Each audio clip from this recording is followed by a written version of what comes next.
السلام علیکم۔ نیند آنے سے پہلے ایک تسبیح پڑھ لینا، انشاءاللہ دولت ہاتھ میں ہوگی۔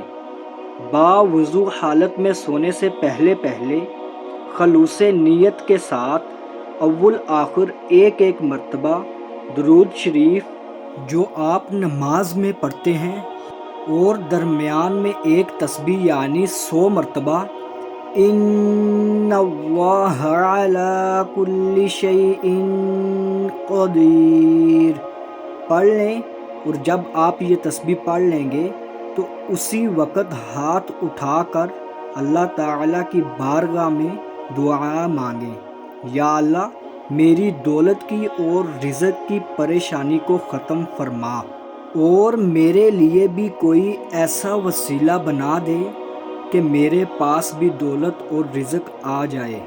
آمین۔ جزاک اللہ۔